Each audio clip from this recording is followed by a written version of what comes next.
Thank you very much, and I hope you all enjoyed a good lunch and had time for some networking. And just to pick up on this development director, you know, the evil management thing, don't worry, I also worked many years as a Scrum Master, so I'm one of you. I am still. So, and thank you very much, Cooper, for bringing me here to this conference. I really enjoyed the preparations, and I hope you will like the story about how we actually dismantled SAFe, or at least how we realized how we could be a little bit smarter in our agile world. And before we start, I just want to set some context to you, because BC is a company that delivers software to a lot of banks in Denmark, and we have service customers, and then we have the member banks. And the member banks, they actually own us. And this is where the challenge is, because these guys, they all want to decide what we should do.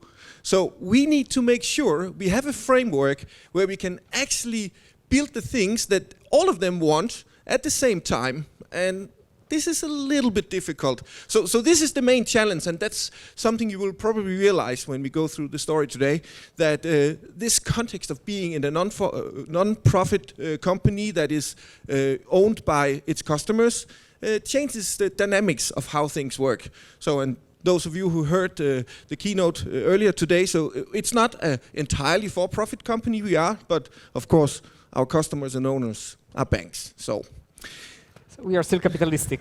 A bit, yes.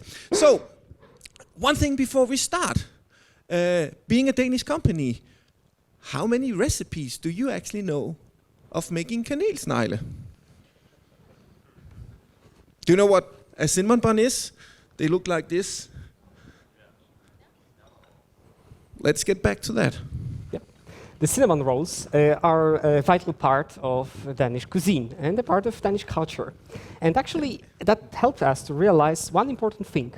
4 years ago, so before I joined BC, because I'm there for 2 years right now, the company was doing a shift towards scaled agile framework. And this is a fact that we are not discussing today. That's what happened then. And the question that was bothering a lot of people joining the company later, me counting in, was, okay, but why scaled agile framework in the first place? Why, from all different approaches to agility, the company went with SAFe? And after some research and investigation, actually there are some ideas that we have that were in line with the company's reasons for doing so. The first one being that actually SAFe standardize a lot of different ways around doing projects, initiatives, etc. So, like for the cinnamon rolls buns, it's actually like a total recipe. You have to start somewhere. Oh, no more about SAFe. The microphone can handle that. So when you are starting, you need some sort of a recipe how to bake the cinnamon rolls. And in our case, it was the same thing. The company was looking for some sort of recipe, and for different reasons, they choose to go with SAFe, because that was something that, like a recipe. If you do this, and that, then you are getting some sort of results. You are getting your cinnamon bun baked. The second reason was that we are a Scandinavian company. So in that industry, a lot of other companies are doing SAFe. We can discuss with that, obviously, but this is considered as a standard in the industry. So that was also a reason. Okay, we'll go with this because other companies are doing that. So we don't want to be, these rebellious ones. The third reason for that was that, okay, if we have everybody planning the same way, working in the same rhythm, then actually it will help us to manage those different problems, challenges, complexity around that. It seemed like a good idea when we were starting. And also, we believed that this is the agile way, because for lots of our colleagues, people working for BC, who are also working there for many, many years, some of my colleagues are actually working there longer than I'm on this world. So they've seen a lot of things, but for them, that was probably the first exposition to agile world. So they also associate, okay, so we've got some sort of a vocabulary, some sort of that we can see some images, some terms, we can learn them. Okay, there's like, there is some body of knowledge behind that. Okay, so if they are calling that an agile way, okay, we are willing to learn that. if you're saying this is agility, cool thing, I'm going to try this out. Those are the reasons that we had in our company describing why safe. But that's only the part of the story, I think. Because there's another thing to it as well. So what happens when evil managers like me look at safe? Well, it actually gives us some comfort. And I put up this strip here of Calvin and Hobbes because I think it describes very well what could be perceived as the illusion of control when you look at the framework. Because you see something you recognize. Recognition is good because it makes you safe. No pun intended. But it makes you safe because you can recognize a way of working, and it gives you, and at least in our industry, it gives us an ability to predict what are we actually going to deliver. Because realizing our customers, our owners, they're banks, they like to have something they can put into a spreadsheet. That is a date and a delivery. So how do we actually go about this? And SAFE gives us at least some sense of security that we can do this. But I really think that when you as a manager work in an agile framework, be careful of thinking how much in control you actually are. So that's why I really love this strip here. But that was the management people approach to SAFE, that there might be this control, or as we define that, an illusion of being in control. But also there's a second part of that equation, which are the process people like me. I used to be a Scrum Master. Right now I'm helping to Kanban teams, so not a Scrum Master anymore, but Master of the Board, as they're called me. And the process people, like you here, I know that we are all making some laughs out of SAFE. And I understand that. I'm also on your side here. But when we are exposed to SAFE, then the first thought is, oh, Jesus, that picture, you see, it's very big. How do I know where to start? Where is the customer in this? We are seeing that, and we are still asking those questions. How do we know that there will be feedback loops? How we can get things done really quickly to validate them, etc. This huge picture is not really showing that, at least from our own perspective. And there's also this very, tiny voice at the back of your head asking, okay, are people really applying all those elements of SAFE in their actual business context? They all have those, trains, roles, processes, etc. Because it seems very, very complicated when you are starting. And it's very easy to bash SAFE. You've probably all seen this, this page. You are here when we, like Scrum Masters, our teams, etc. We are probably somewhere there, out of this huge image. And of course, this is my note to all SAFE specialists here, I am fully aware that you don't need to implement every layer of that. But for majority of us, that was the first thing that we've seen about SAFE. We've got this big picture posted here. So we started to think about, okay, so really? Is this how we are going to run things? Is this going to profit us? There will be any benefits for my teams, our business, the processes that we have, the customers that are getting or should be getting value out of it. We had many questions, but obviously we gave it a go. The SAFE became a standard of how we were doing things in the company. And the reason it worked well for us at least was also we reorganized the company around that, at least to some extent. And the reasons why it worked well is because it gave us a common vocabulary. Everybody knew what we were talking about. When we said there was this iteration, we had a PI planning.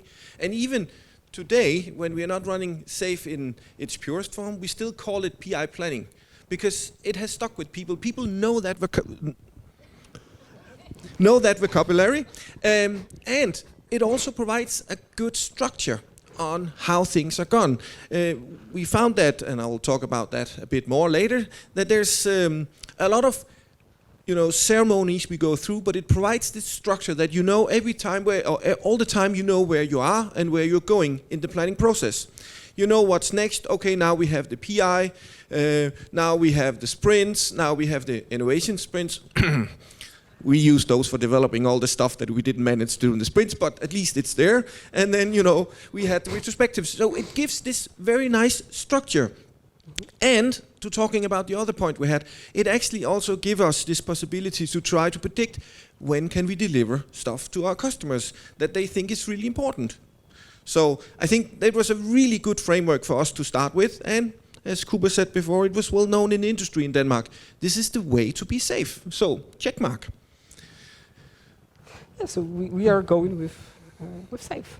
Yeah. So, one thing we found is that it also incorporated this thing, this mindset in people that when a PI started, nothing could change the train from turning around. Because we now have a PI, we now have the set deliverables for the next 6, 7 sprints. We are going to deliver that. And what happens then when reality strike? What happens when we had a negotiation with some of our clients or customers that we needed to do something else? We met a lot of resistance in the organization, not necessarily in the specific art who was doing something, but let's say I had an agile release train, and we were dependent on some other art to do something, and we would come to them and say, hey, you guys, we really need you to do this API, or we really need you to do this thing. They would say, talk to the hand, we are in the middle of our PI, wait until we have planning again. So what do we do when this happens? And we had to think a bit and realize, what is it the Agile Manifesto actually tells us? There is this thing in the bottom of it that says, responding to change over following a plan. And we just realized we were not really good at that. And again, I'm not bashing SAFe here, because SAFe really provided us a good way of implementing Agile in the company. We just found that we had difficulties in actually living and fulfilling the Agile Manifesto, because we forgot to change our plans when reality changed. So these are some of the challenges we had. Yep. And going back to this metaphor or baking a bun, obviously, we need the recipe to start because we never, ever make those cinnamon rolls previously. So we need to go point by point. But since we were baking more and more of those buns, we realized something is not right. So because it's responding to change over following a plan, let's follow up on following a plan. How have we been planning? And how have we been? It indicates that we are not doing that anymore. And that's true. Why is that? I think that we owe you an explanation. Last year, there were some changes in our organization, change of CEO, for example. And that was also a moment when there was a little bit of a shift in the narrative from, yeah, we should be safe in every place of our company, to, yeah, we should be agile in every place of our company, but that not necessarily equals to safe. And that was the moment when Thomas and I, and also other people, because we are just representatives of many different managers and scrum masters, team leaders, and other people who were working with us towards what we have right now, so hats off to them also. We thought, okay, that's a good opportunity that we can grab. If we have this freedom to change things a little bit, we'll do that. But how the things were looking before that change? Well, first of all, we had some sort of a structure of the teams, which was obviously imposed by SAFe. So there were agile release trains that were, with all this vocabulary around that, roles, mechanisms, tools, etc. that we were using. Everybody has like a standard, the same thing. Secondly, all those value streams were to coordinate inside between the Scrum XP teams, etc. Even if we are not using the term Scrum XP team, they were more or less trying to be like we consider self-organizing cross-functional teams. And Thomas and I and some other people, we were then working on some domain or area which is called lending, mortgage, and pension. So what we were trying to do is that we were trying to help more than 70 people to coordinate their efforts in providing value. And that was how we were using SAFe that time. And how we did make those plans? Obviously, we were planning the PA plannings, the quarterly increments, so 2 full days every 3 months, every one of 9 teams that we had in those domains. That number varies from 7 to 9 teams, but more or less 7 to 9 teams all the time were with our domain. We had like a very strict deadlines for every sort of feature refinements. You're doing this today, that there, etc. We were filling a lot of different tools, Jira parts, etc. And every team was doing it in the same way. That's an important part. And when we were doing the planning the teams were, first of all, sitting together. Then during the pandemic, they were still planning on the same day, synchronizing between each other if they need, or actually when they had to. Because we quickly realized that, at least in our domain, the amount of dependencies is lowering from quarter to quarter. The teams are becoming more independent from each other. And at the end of this planning, huge 2 days of planning sessions, we are presenting what we are about to do to 7 to 9 other teams. And I'm not saying that nobody cares, because that's not true. But if you're hearing out the 5th presentation in a row about the business area that you're not really into it, it becomes more and more difficult to follow up on what's happening in the entire domain. And we didn't want that disconnection from what we are doing in our area. We want to feel that, yeah, maybe you're about credits and you're about mortgages, but we are still on the same, I was about to say train. What we did observe after doing a bunch of PX plannings, first of all, the team members, they found those big plannings as the impediment. They were so tired of that. First of all, because it was too late to discuss dependencies. And I couldn't just go to the different team and ask them, because they were also planning, so we're actually interrupting them in what they were doing. But how to do a good plan without having dependencies, at least, painted somewhere in the first place. Secondly, sometimes those delivery dates were artificial. We were saying, okay, we are going to finish that in March, but actually our customer was completely okay and willing to wait till August, let's say, because they need to, for example, train the advisors.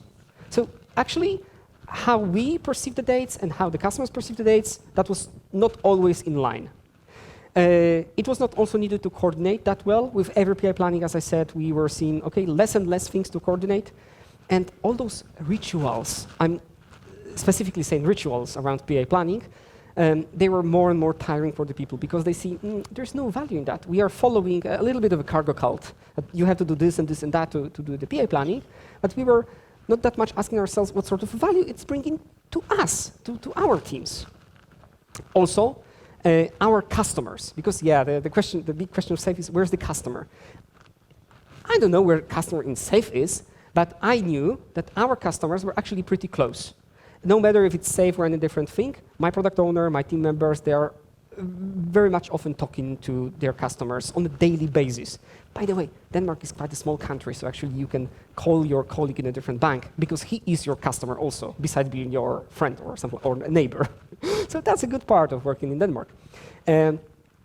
But they were not really interested in saying, okay, we are doing this and that feature in that order, etc. They more were to see the change in reality. Okay, you are going to work for 3 months, what I will get out of it? What sort of different ways of how my system works or how I serve the bank customers will be there after 3 months? That was what they were interested in. And also we see that, of course, 16 different banks, 16 different expectations levels. Some of them are willing to wait for something quite long, and they really don't bother what you're doing in the meantime, as long as they're getting what you promised them in the deadline. But some of them, there are some critical bugs that have to be solved at the spot, because the bank has to carry on. You have to serve the customers. You have to give credits, mortgages, etc. So we see, so actually there are like 2 different speeds of work towards those customers. And also, some of our teams, hello to my team, both teams, actually saw that there is a high maintenance to development ratio. So when we were trying to, for example, plan the sprint, then sometimes on the 2nd or the 3rd day, we realized, okay, our plan is actually useless, because we have to take care of many different systems or services rather than develop some stuff for the customers. Because primary, that was our responsibility to run and maintain the system and then to expand it, not another way around. So when we were estimating or planning 7 sprints in the PI, that was always a wild guess, and that was like, we are doing it only for the purpose of, okay, that's what SAFe says, that we should have some 2 sprints planned very nicely, then the rest of them could be more vague, etc. And we're like, but it's sometimes difficult to even plan 1 sprint, because probably on Wednesday there will be an influx of different incidents. We have to take care of them, or maybe not. We will see. So that was, for example, a reason why some of our teams actually from SAFe switched to Kanban, but like the proper one. Somebody said like Radek Orszewski's Kanban, and I think this is like a huge compliment to him. So like a proper one, not only the board. Yeah, So, and if you look a little bit from above, if I looked about all my teams and what we were actually spending time on, one of the things I realized was we were spending an awful lot of time doing stuff that we read from this SAFe framework, but it was not really providing us any value. As Kuba said, we would have an every day where we suddenly had to change course because there was some defects in some systems that we needed to attend to. There's a high ratio of development and maintenance. So we actually found that we spent way too much time on fulfilling the framework rather than delivering value to our customers. And that's what we're here for, right? And that's what we think is fun to do. So that led us to rethink how can we actually do it differently and still maintain some of all the good stuff from SAFe, some of the vocabulary, some of the structure, but cherry pick and use the things that actually brings value. And about the second realization that we have, right now I'm very anxious knowing that Dave Snowden is on that conference, because we thought that in the Kinevin, we are in a complicated area. That as long as we will plan along and analyze a lot of things, yeah, of course we are about to deliver them. Actually, the reality provides that there is a part of what we are doing that is complicated, and that's true. But there's also a huge part of what we are doing which is actually complex. That complexity is mostly here because of the technologies that we are using, and that idea that actually, yeah, we have to serve a huge bunch of stakeholders the same thing at the same time. And there are also some differences between them. So there's a lot of things that we have to figure out because nobody has done them earlier. And with that, all of thoughts and realizations, which took us almost a year, I think, to figure all those things together, we said, okay, it's not like we are banishing SAFe. It's not like we are saying, yeah, this is the biggest evil in the world.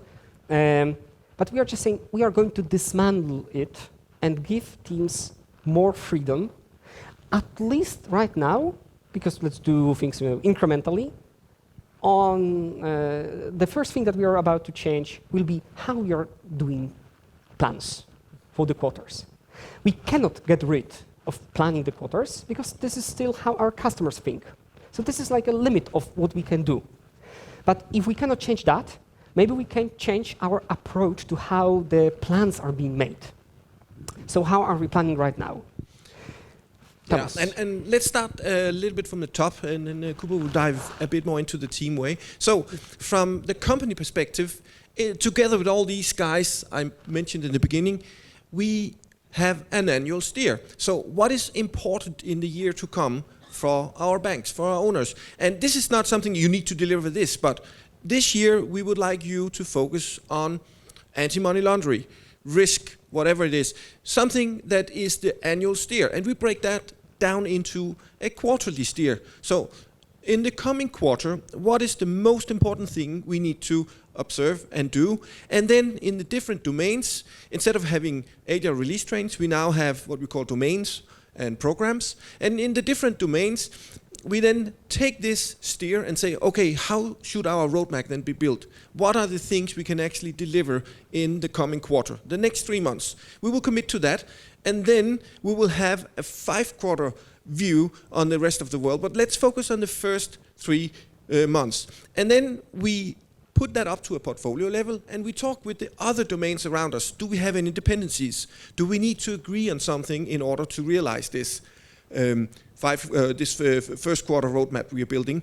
And this realization is supposed to be a bit like the PI planning where you sort out the dependencies, but actually it's more like we do that on an everyday basis. But we talk to each other in different domains to sort out this, and then if there's any refreshments to our 5-quarter roadmap, because we realize, oh, I'm depending on this domain here, but they can't deliver what we need until next quarter again, we'll make sure to address that. And then we have a validated quarter roadmap and we sign it off. And the way we work with it is that we have this 5 quarter where we try to have an outlook. The detail is, of course, falling the further out we get. So when we are talking about the 5th quarter from now, we probably only know about 20% of the contents. But we want to be very strong on the quarter that is just ahead of us so that we can fulfill this thing with our customers, that they want us to be more predictable in what are we going to deliver. And then the cross-domain sync, of course, happens very much on the 1st quarter ahead of us and the 2nd quarter, and then it fades a bit out because, again, we don't know exactly what's going to happen in 3, 4, 5 quarters from now, but we have this roadmap. So we have this steer that always guides us, and every year we update the steer if necessary, and that reflects on our roadmaps. And by the way, the reason we have a 5-quarter roadmap is because we don't want to have the roadmaps be influenced on the financial year. We want to deliberately to be out of sync with that, so we think a little bit out of the box on mentally thinking of the 5-quarter roadmaps. So this is how we do from a company perspective now. All our domains are working out these 5-quarter roadmaps, and we are having the sync sessions where we coordinate between the dependencies, and then magic happens in the teams. Yes. We decided that because the teams were so tired of all those safe rituals, we said, okay, the important thing is that we understand what sort of business value, business deliverable we are promising to our customers, like in 3 months, and that we as a team understand how we are going to get there. Because as I said previously, the customers not really interested in that. Some other levels of organization are really interested, okay, so what will be the outcome of it? What sort of change will happen? But how the teams are going to do, it's really more on them right now. So we said, okay, in this case, we are not forcing you to do the plans in the only one sacred way. You have 2 weeks. And at the end of that week, the company, or the domain in our case, expects that you will have a plan. The one that you can present to Thomas and to his counterpart on the, one second, save is like a taboo, the microphone can't stand that. So, as a team, you still have to make some sort of a plan. But first of all, the part of this plan is, okay, what sort of change you are about to make for the customers, not how you're going to do. We are not interested in what we have seen previously, that in the 6th sprint, we are exactly doing this and that story. That's not true, that will not happen, and we don't want to see that anymore. But we gave them a sort of frames to how it should like. You have 2 weeks. You as a team can spend them in any way that you would like. But you have to produce a plan. You have to adhere to definition of ready. So it's not like you're just, picking a very vague idea and then spending a whole quarter doing that, because that won't work. But so there has to be some sort of standard. But how are you going to do that plan? It's up to you. There are some teams that are distributing all the planning activities for 2 weeks. 1 hour on Monday, 2 hours on Wednesday, then maybe some sync on Friday. It's up to them. There are the teams who said, in our case, actually, it's better if we sit for 2 days straight, but because this is how we feel that we can do a solid plan. Sure thing. We are not bounded to one sort of presenting those plans. You can use Jira, you can use Whiteboard, whatever. It's no longer as one sacred way. There are the teams, like mine, who are also decided that, okay, some parts of how we are doing plans are no longer valid for us. Because, for example, we cannot say that, in the 5th sprint, we will spend 30% on doing the maintenance, because we don't know. So this is where a lot of different aspects of things that we are taking into consideration for the plan also kicked in. But we said, okay, you have this freedom of how you do the plan, but we expect that there will be a point of the final commitment when you as the team said, we have a plan how to achieve some changes in the business. And those changes, this is what we are focusing on, this is what we can commit to. I'm not definitely saying promised, because promise is something different than commitment, but we commit that we are doing our best to achieve those changes, because banks are counting on us. And we are also doing a sort of a demo, which is we are showing the things that, those big topics, how they work together. And this is what we are showing, presenting to the directors, to the PM, to the representatives of our customers. And this is how we said, okay, you've got this liberty. Some of the teams are using Kanban to achieve those pillars. Some of them are doing Scrum. Some of them in our domain are doing a sort of a mix. And that's all right. Because it's not that we are going to impose how they should do things. Right now they have the liberty and our support in that. What is important for us? It's that they are becoming more predictable, because the responsibility of making a good plan is right now on them. Not on the framework, not on RTE, not on managers, but on the team.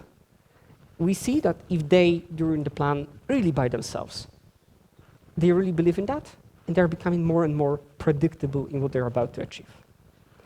There are some limitations of that, obviously, because there's a learning curve, and we also did a lot of mistakes on the go. And also, sometimes we are getting really big chunks of work, so slicing them can be tricky. There are some shortcomings of technology, because we work with very traditional systems, COBOL-based, for example. So sometimes to make a change, it really takes time, also technology-wise. And also, there are some changes in the banking law, which sometimes can be predicted, sometimes not that much, but still there is some sort of a timeline that we have to follow. There are some days that we have to start, some days that we have to finish, so it's not like completely freedom and liberty. We are still time-bounded to that. But right now, this is the third quarter when we are having this more liberty, and we are getting a huge pile of feedback saying this is the better way. Right now, when it's less rigid, we are feeling better, we are more confident about the plans. So thank you for that part. But I think we have one more thing, actually. Yeah, I think so. Because what about these cinnamon buns? So if those of you are getting a little bit snack hungry during the talk, I brought the recipe. I promise you they are super, super nice, and there's even some instructions for you to follow on the next slide. So good appetite. Yeah. Thank you. Don't run, we have questions. Mm-hmm. So, the questions are from both sides, so I will try to deal evenly. First one is, have you ever considered trying different frameworks, like less, for example, for scale? I can take that one. First of all, no, we were not thinking about scaling frameworks, because one of the realizations that we didn't want to mention right now because it's too big discussion is that, we actually don't have a product to scale different teams, between different teams. We have a very small different services that we are doing there. So actually, I just had this conversation yesterday that SAFe might be a good starting point for less. If you know the vocabulary, if you know some sort of mechanism around that, then maybe less might be a good idea. And I think that this is something that we have on our backlog for now. We haven't yet started with less, because at least in our domain, and I want to be crystal clear that we are not speaking for the entire BEC, but just for our bunch of teams, that maybe we'll try this out if the opportunity and a need arises. Right now, we don't see a need to scale here, because what we are doing right now are the things more or less independent from each other, or at least dependent in a way that we don't need a framework to coordinate on that, because this is something that we can do on a daily basis between teams, maybe between product owners. Okay. I hope that I answered your question here. Is it? Next is more technical. How and when teams are looking for the dependencies with other teams? Is it happening with 1 week planning or some other places? This is something that was bothering us, that I know that it's not true in SAFe, but that was in our understanding of SAFe, that the time to solve dependencies is when you are coming to PI planning, which is not true, obviously, and we learned that the hard way. So right now, we are more or less trying to work on the dependencies all the time. The ideal would be to just lower the dependencies. And that's what we were working towards, and we got some success here in our domain, that actually the team are less dependent on what they're doing. But no, we are not waiting till the very end of the PI planning to just say, oh yeah, and we are also dependent on that. Right now, dependencies are being solved more on the go, especially that also with the 5Q roadmap, it's easier for our product owners to come and point, oh yeah, I see, this is where probably we will have some interconnection. And from the product manager's point of view, we also worked a lot about encourage them to make sure we have this dependency coordination and dependency talks. throughout the planning period, throughout the execution of the sprint. So when it comes, we have a dependency, we will walk over to the other domain and actually talk about it and engage the teams in the talks of how to sort it out. So I think that's one of the biggest changes we've realized is the way we handle dependencies. Yeah, and also from experience from the Scrum Master point of view, at least once it happened to my team that we said, okay, we know that probably somewhere in the backlog there is a dependency towards the other team. But we have some free time right now. Maybe we should just go there and ask and solve that. And we did that. And that was done earlier than we're supposed to do. We haven't waited till the next quarter, etc. And problem solved. And at least this is how I think it should look like. Okay, another technical question. But maybe not it's something that is not happening. But what if a huge project which is affecting several domains appears in the middle of quarter and you need to do this? I can take it from the holistic view first. Of course, if that happens, and things like that tends to happen, right? We will, of course, stop the current roadmap, do a new iteration on it and say, okay, something happened, we need to rechange. Because if we need to spend 2 months waiting for it to start, we'll probably not be in a good position with our customers and with ourselves actually, because we won't be able to handle it.